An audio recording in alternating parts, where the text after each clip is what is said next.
It's April 9, 2025 ng 15:46 dito sa Bukid, Bungatan sa Cavite. Laki na pala na initim ko.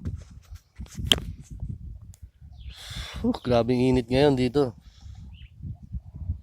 So, topic tayo ng balita.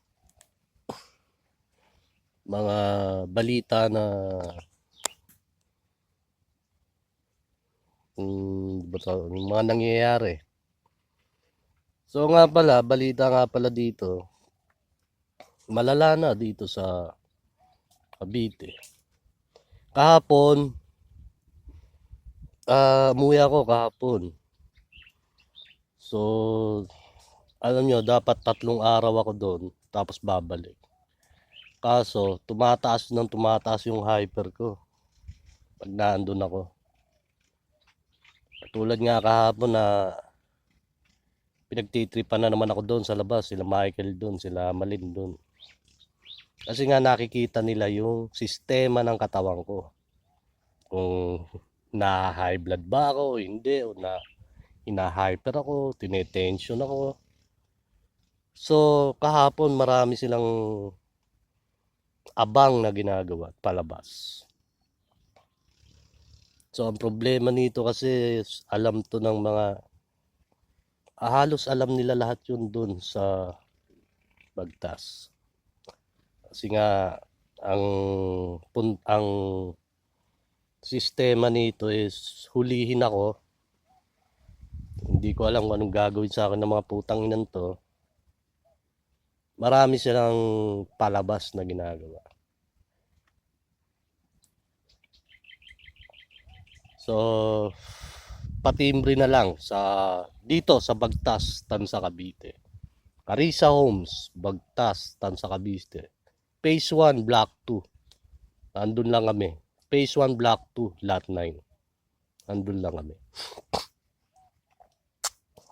So,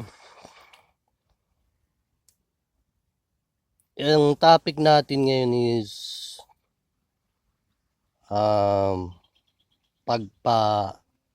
pagpapatupad ng kapangyarihan ng Diyos. Alam nyo, ano ba ang ibig sabihin ng pagpapatupad ng kapangyarihan ng Diyos kundi ibigay ang katotohanan tungkol sa Diyos? Alam nyo, may nangyayari sa buong mundo na talaga namang magugulat kayo. So, ito na nga yung mga Muslim doon sa ibang bansa. Ito, binabalita ko lang. Kung ano lang yung nakikita ko, binabalita ko lang sa inyo. Pumunta kayo sa Twitter X ni Elon Musk, sa social media ni Elon Musk na Twitter X. Lahat doon makikita nyo. So, ang UK ngayon is under na ng halos ma-under na sila ng mga Muslim. Tapos Ireland, Norway, pati Norway. So, nakakabahala dito. Oh, pati Amerika. So, nakakabahala dito is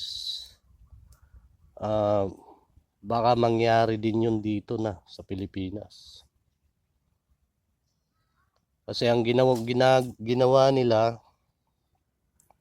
bali, ngayon, nabasa ko dun sa Twitter, nabibilhin daw ng mga Muslim yung 21,000 acres ba yun? Acres. So, hindi ko alam kung totoo yun. So, ang nangyari sa United Kingdom, so mayroon na silang mga patriots na sinasabi, yung mga tagapagtanggol, yung mga heroes ng United Kingdom. Ang nangyari doon kasi, sa pagkakaalam ko, sinusustentuhan ng Saudi ba o ng basta ng mga kapwa nila Muslim na countries, yung mga Muslim doon, tapos pinatatakbo ng mga halos ang may hawak ng doon sa United Kingdom is mga tawag nito yung mga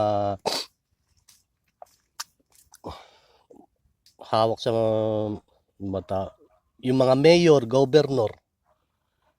So mga Muslim ang mga humawak na. So nangyari ngayon doon is parang naging Syria na, kasi alam niyo ba kung bakit? Pinapatay nila yung mga, merong pinapatay, merong nire-rape, merong mga, so pahalos ganyan kasi ang technique niyan, para kang nasa war, para kang nasa giyera. Tayo, wala naman tayong kaaway na Muslim, kasi mga kaibigan ko mga Muslim din eh. Yun, sila Jay, dyan sa Caloocan. Dito, sila Alger. Sino ba to? Asmer, sila Asmer dito sa Bagtas. Sila, ano bang apelyido nun? Kuzin, yung tropa ko sa monumento.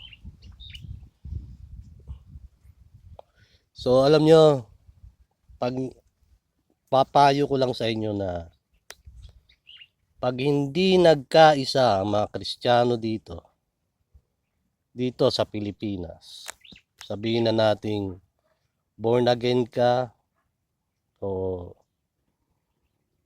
ano ba yung mga dating daan ka o mga lahat ng Kristiyano dito sa Pilipinas,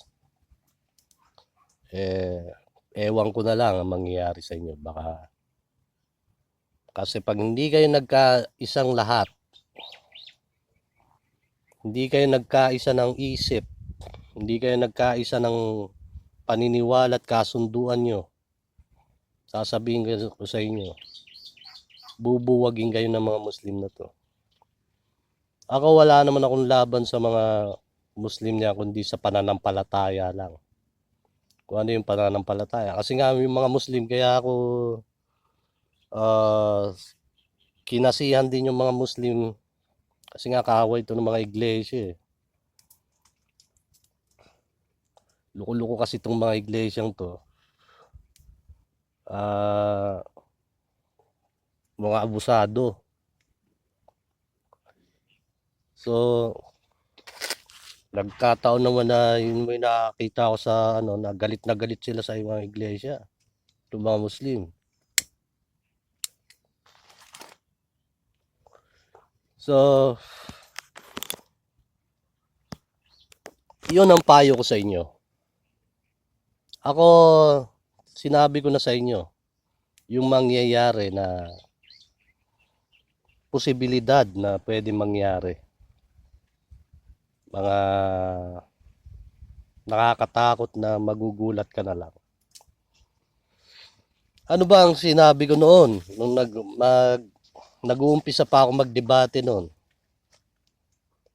Ilan na ang nangyari sa mga sinabi ko noon na ngayon nakikita nyo na. Ano na ang nangyari noon sa sinabi ko noon na nakikita nyo na ngayon.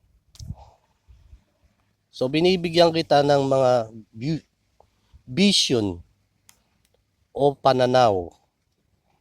Kasi yung vision sa English, nakikita mo yung future na pwede mangyari.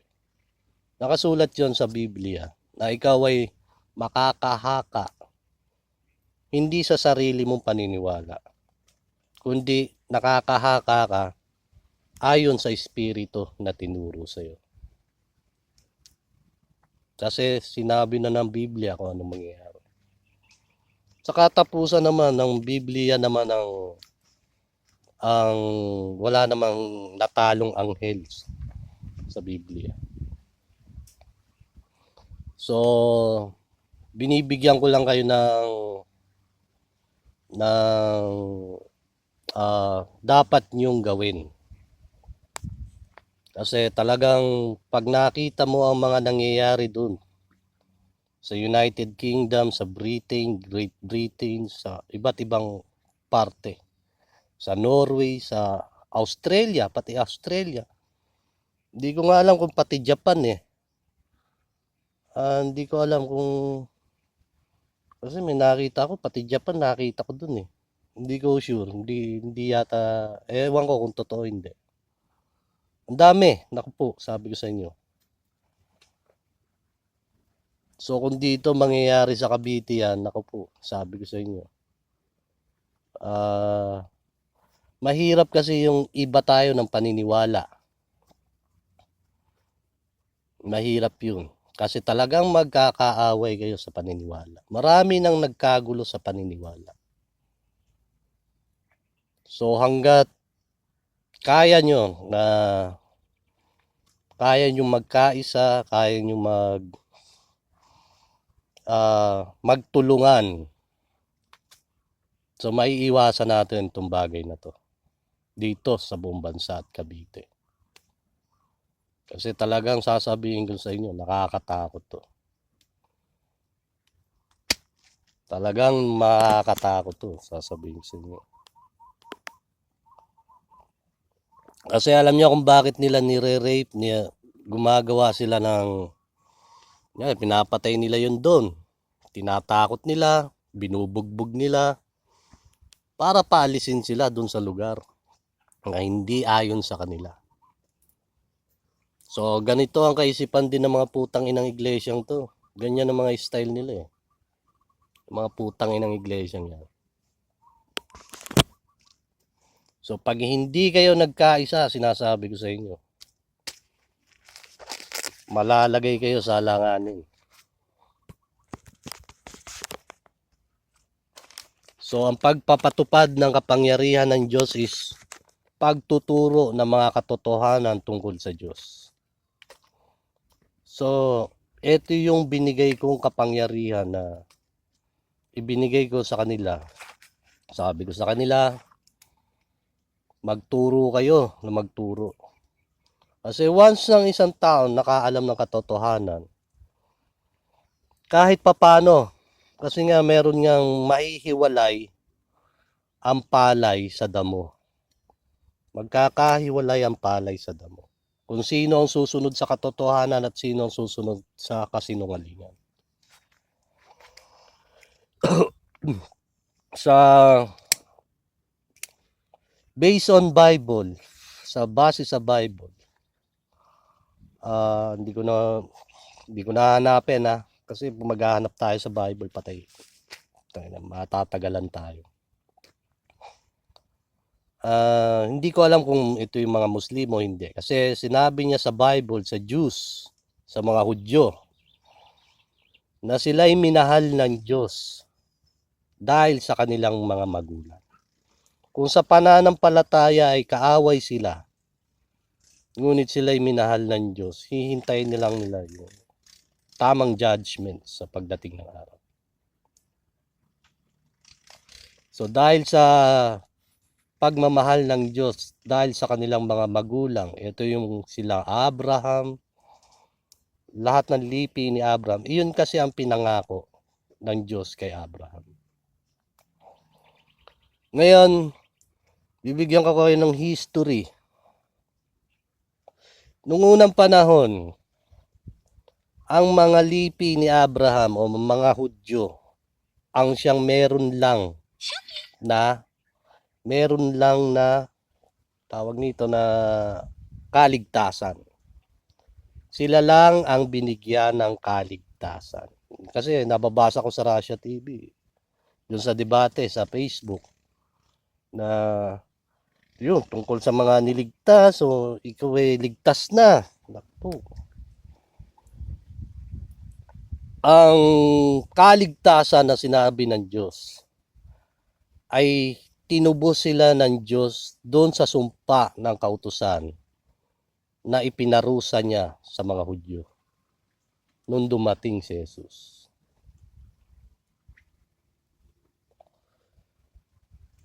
Tapos, ang kaligtasan lang noon Ang binigyan lang ng pangako noon ay ang mga lipi ni Abraham.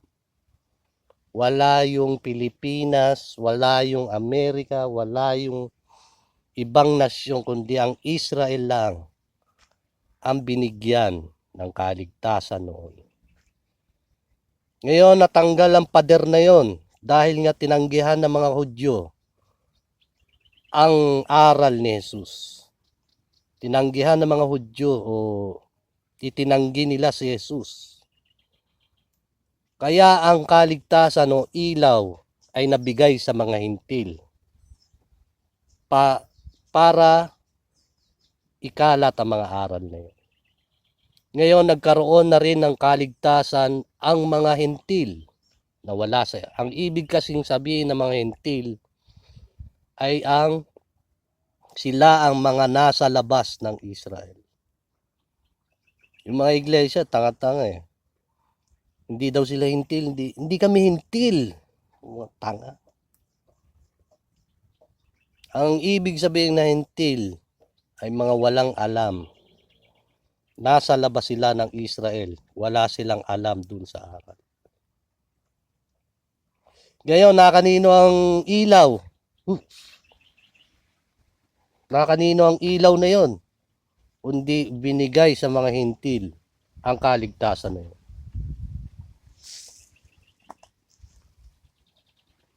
Tayo yon, ng mga hintil dito sa labas ng Israel.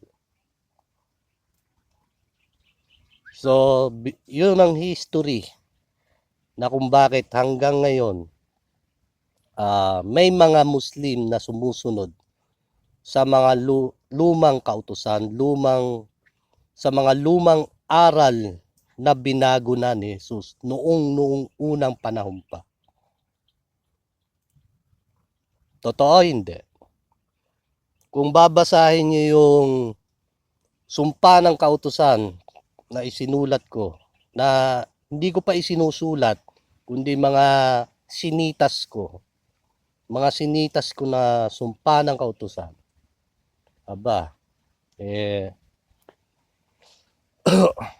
magugulat ka na kung paano nangyari ang history na nangyayari ngayon sa realidad. Kasi sasabihin ko sa inyo, talagang napakasama ng lumang aral. Kaya nga sinabing masama ni Jesus kasi talagang magulo yun. Talagang hindi, kasi nga sabi nga ni Jesus, ibibigay kita sa kasamaan. Pagka masama ka kasing tao, ibinibigay niya yon sa kasamaan hanggang sila magkakagulo-gulo.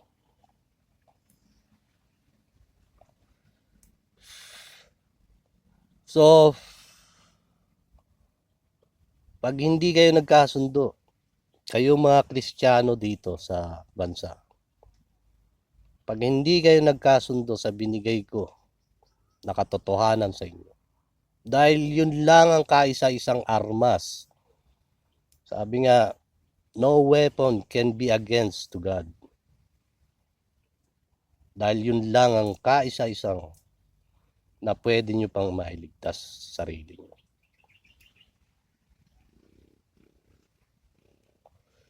Totoo hindi? Ako, di bali nang maging mahirap ako. Wag lang ako mapunta sa hindi totoo. Awit tayo doon. Laki ng hinirap ko dito tapos babaligtad lang. Never. Kaya kayong mga Kristiyano o anumang relihiyon nyo, pag hindi kayo nagkasundong lahat at hindi kayo nagkaisa ng isip lahat, tandaan nyo, mabubuwag kayo at mabubuwag kayo lahat. Yun lang ang maipapayo ko sa inyo. Panoorin mo sa Twitter yung sinasabi ko. Twitter X. Ilalagay ko yung mga username na kailangan mong sundan. Kung ano yung nangyayari sa ibang bansa. Talagang makakagulat. Talaga kasing ang bilis. UK, Australia, Amerika, pati Amerika. Yung mga Amerikano sa Amerika naging Muslim. Yung iba doon, dami. Kaya gusto nilang bumili ng isang acres na napakalaki na lupa para magtatag sila doon ng isang malaki. So napakahirap nito, tandaan nyo. Pag ito ang nangyari dito sa bansa. Kaya dapat si Bongbong Marcos o ang ating presidente magpatupad ng katotohanan na to. Kung ayaw niyang maging magulo ang bansang ito.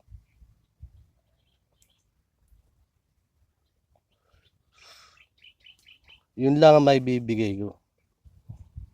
Yun ang pinakasusi na pwede nyong ikaligtas pa sa posible na hindi ako nananakot.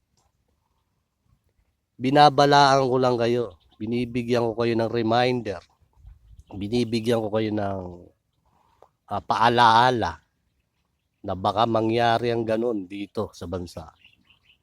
Sigurado baka hindi ko alam kung anong mangyayari sa inyo. So kailangan yung ituro ang kapangyarihan ng Diyos. Ito ang mga katotohanan tungkol kay Jesus.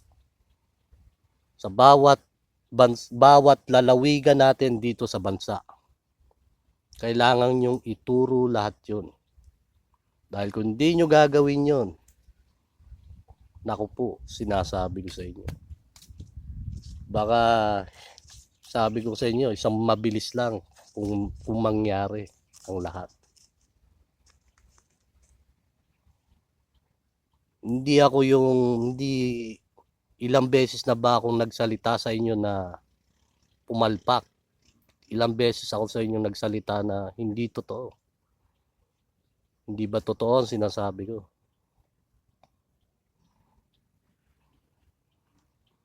Kaya sasabihin ko sa iyo, naku po, isang malupit-lupit na hindi mo halos ma-imagine kung anong mangyayari. So nandoon kasi ang ginagawa nila is gawain ng mga gera. Kung paano yun. Dito, yung mga Hapon noon. Hinahalay yung mga babae. Pinapatay nila yung mga Pilipino. So noon, ganun din, mga Espanyol. Ganun din ang ginawa dito noon. Diba? So para takutin kayo, mapaalis kayo, mapasunod kayo. Ganun ang ugali ng gera. So ganun din ang relihiyon ng mga Muslim na ginawa sa UK. Panoorin nyo na lang yung Twitter X. Kasi bakit ginagawa nila yon? Kasi yon ay nakasulat. Pero sigurado ako na ito yung mga lumang aral o mga sinumpang kautusan noong unang panahon. Hindi ako, malaki ang hinala ko na ito ang mga sinumpang kautusan noon. Talagang nakakatakot. Pag magtatawa ka pa lang pag hindi nangyari, pag nangyari na, sasabihin mo na lang, wow. Kasi huli na ang lahat. Pag huli na ang, kumbaga, ngayon kita sinabihan, doon ka palang gumawa kung kailan nangyari na. Wala na kayong aabutan doon. Ibinigay ko sa inyo ang katotohanan tungkol sa Diyos, kay Jesus, lahat ng tungkol lang kay Jesus. Ngayon, ang sa inyo na lang ay ituro to sa mga tao para mabigyan sila ng katotohanan kung saan sila susunod. Ma-impluwensyahan sila ng Diyos. Ito yung sinasabi ko na kapangyarihan ng Diyos. Kundi na-impluwensyahan sila ni Jesus tungkol sa katotohanan tungkol sa Diyos.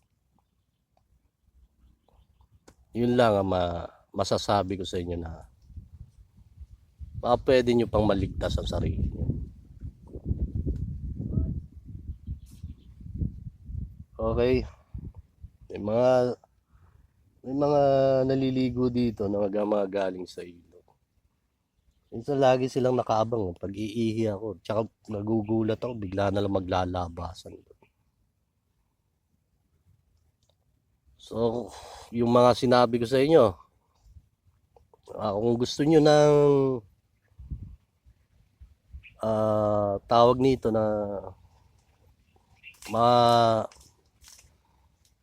ma ano-ano pa yung tumagal-tagal pa yung pagtuturo natin na makasama nyo si Jan Jan ba? Gawin nyo yung mga pinagagawa ko sa inyo.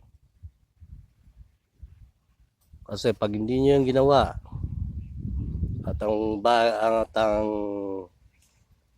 at kung mahuli na ang lahat para sa inyo, wala na ako maibibigay pa sa inyo. Yun na lang. Dahil kung tatanungin ko kayo, ano ba ang nagawa natin sa buong mundo? Aba, kayo na magsalita. Huwag ako. Lahat ng pinagagawa ko sa inyo, dapat niyong gawin lahat. Pag hindi nyo ginawa yun,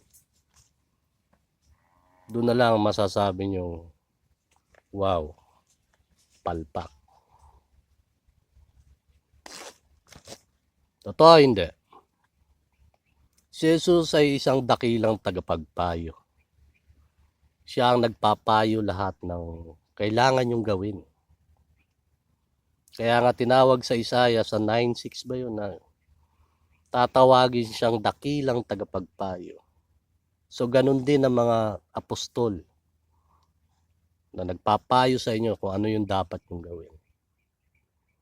So kami naman na hindi naman ako apostol, hindi naman ako sinugo, kundi sinugo ako ng Espiritu.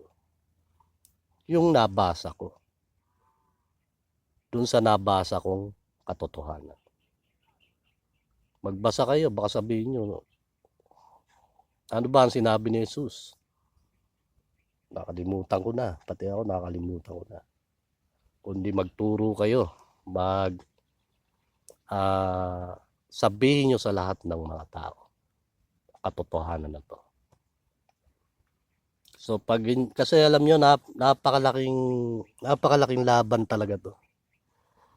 Dahil ito ay isang katuruan na lumang katuruan noong unang-unang panahon pa.